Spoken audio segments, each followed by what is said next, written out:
Hello, my name is Joon Chung, and I currently serve as councilwoman in Harrington Park.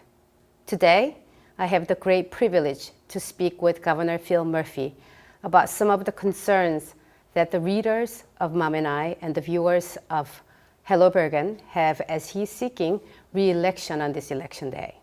안녕하십니까? 저는 오늘 진행을 맡은 해링턴 파크 시의원 준청입니다. 오늘 맘앤아이 스튜디오에 아주 특별한 분을 초대했는데요. 11월 2일 본선거에서 뉴저지 주지사로 재선에 도전하는 민주당의 필 머피 후보를 줌으로 연결해 만나보겠습니다. 필 머피 주지사님 안녕하십니까? 먼저 맘앤아이 독자와 헬로버겐 시청자들께 인사 부탁드립니다. Good afternoon. Hello, Governor. How are you? I'm good. Thank you so much for joining us today. My pleasure.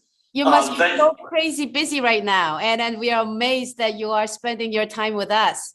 I'm honored to do so. This is a very important organization, and the Korean community is an important community in our state. Governor, honor is all ours, so we are very grateful for your time. So, Governor, my name is Joon Chung, and I currently serve as councilwoman in Harrington Park. Today, I have the great privilege to speak with you about some of the concerns that the readers and the viewers of Mom and I and Hello Bergen have as you are seeking re-election on this election day. I would like to thank you for taking this time to speak with us. I have a list of questions for you, and I would like to start with the following. So the first question is, when COVID-19 first became an issue in the US, it put undeserving hate and strain on a lot of Asian Americans and consequently their small businesses. What actions can they take to reestablish businesses in the aftermath? June, it's good to be with you, and thank you so much for having me on. There's really two parts to this answer. One is very specific to the Asian community, and by the way, we've got one of the fastest growing Asian communities, AAPI communities of any state in America, with a big Korean population. With its sort of biggest base at Bergen County. So for all those reasons, I'm very happy to be with you, and I'm glad you asked. So the specific Asian community is there was a lot of hatred and us versus them behavior. So we've used law enforcement, we've used my bully pulpit, we've had the backs of the community since day one, and we always will have the backs. So that's completely and utterly unacceptable. The broader question about small businesses, including the Asian American small businesses, we've put almost $800 million to work for small businesses. Only California and New York have done more. We'll continue to do that. We started a program a few weeks ago called Return and Earn, which is money for the employee to come to work at a small business, but also money for the small business to train the employee. That's a program we like. We're piloting that. And our incentives package that I signed in January has a lot of Main Street small business and startup aspects to it. And we've never needed that more than we need it now, particularly recovering from the COVID-19 health crisis. That's great. Thank you, Governor. Continuing on the topics of COVID and Asian hate, how can the government handle these issues in terms of police involvement and mental health care? Yeah, so as I mentioned, on the former, we will use the fullest extent of the law to prosecute anyone who acts in a hateful way toward the Asian community or any community for that matter. But as you rightfully point out, with the pandemic, there was an enormous amount of bad behavior directed at our Asian brothers and sisters. So we will use, and I think we've got really good, relative to any other American state, it's not perfect, but really good engagement and relations between law enforcement on the one hand and the communities they serve on the other hand, including up in Bergen County, whether it's the county sheriff, whether it's the local police departments or the state police. I think the relations are really, really good. And then secondly, we need to use the bully pulpit effectively to push back in words from people like myself, to senior elected folks. Words aren't the only thing that matter here, but words do matter. To make statements from the highest levels, including the president, who I think has been outstanding on this front. to make sure folks realize that certain behavior is completely and utterly unacceptable. And I commit to everybody, I will continue to do just that. You mentioned mental health. I didn't answer that part. We know the stresses have been overwhelming. And I don't have the numbers here. I'll get my office to get you some phone numbers and websites for free counseling that maybe you could flash on the screen at some point. But there are a lot of resources available, both by the state, by local officials, as well as by non-governmental actors. And I'll get my colleague to get you numbers and websites for people to call up, including folks who will answer those calls in multiple languages. Thank you so much for that helpful information, Governor. The next question, education is very important within the Korean American community. I've seen that you've taken steps to invest in education within New Jersey. Could you tell our viewers about what you've been doing so far and how you plan to get New Jersey back on track after over a year of virtual learning? Yeah, great question. So I should say to the members of the Korean community in New Jersey, I'm deeply aware of the commitment to education, and I'm deeply aware of the culture. I myself lived in Asia for several years and made numerous trips to Korea, to South Korea on business. It's a country I love. And I saw firsthand in South Korea the emphasis on education. So we're funding education at all-time record highs. We have the #1 public education system in America, which we're incredibly proud of. But as you rightfully point out, we've had a lot of learning loss and mental health challenges from the pandemic. So we've put an enormous amount of resources directed at learning loss and at mental health for both our kids and our educators and staff.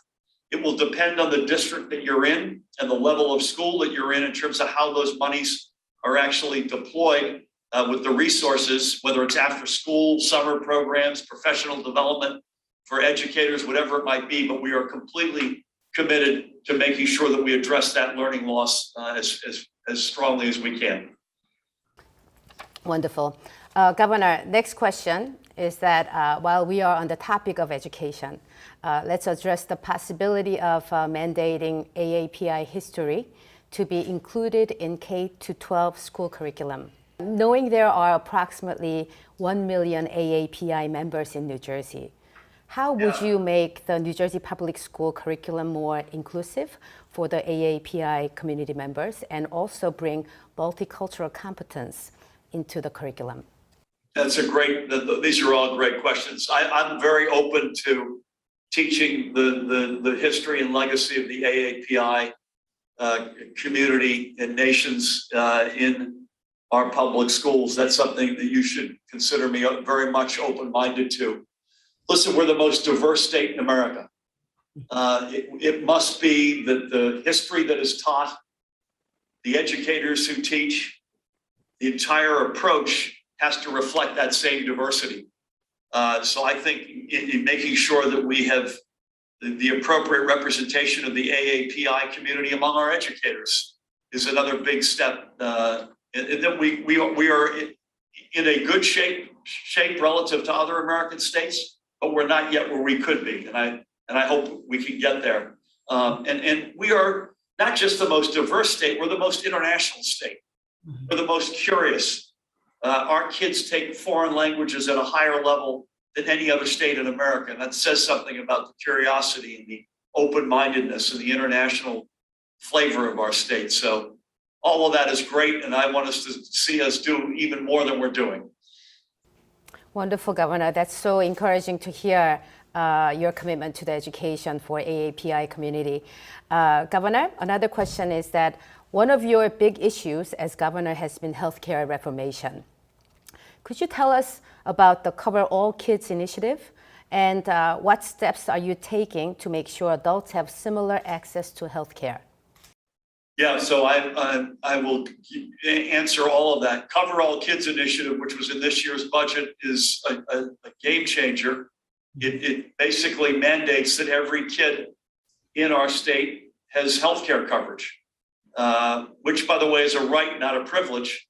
It should be that way in our country, but I'm proud that it's that way in our state. More broadly, I'm incredibly proud that we have formed our own healthcare exchange in New Jersey. So the Trump administration at the time kept shrinking its commitment to affordable healthcare. We said, you know what, we're not going to send any more money to Washington. We're going to build our own exchange.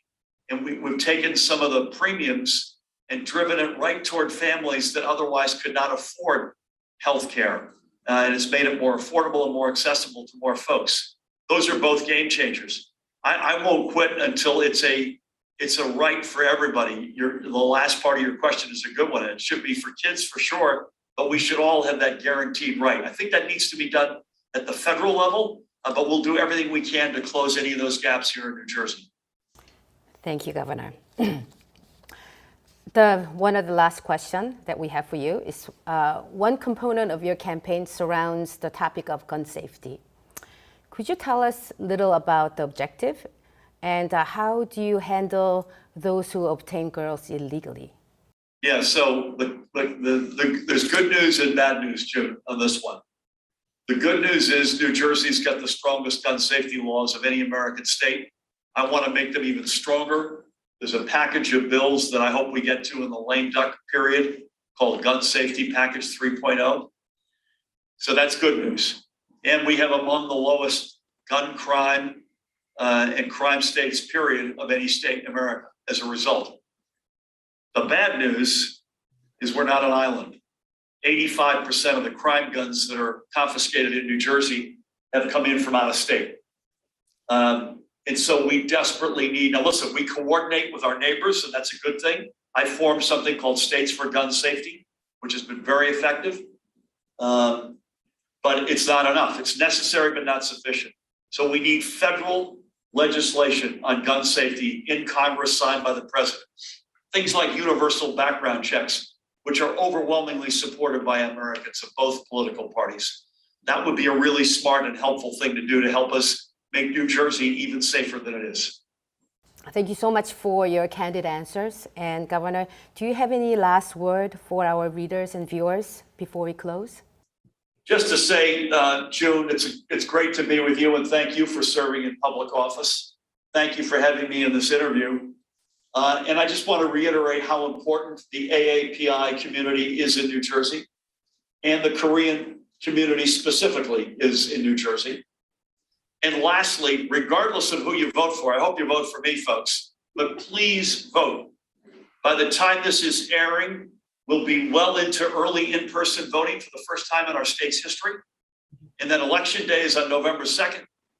Make sure everybody votes, folks. That's the sacred core of our democracy. And let's make sure everybody exercises that right. Yes, indeed.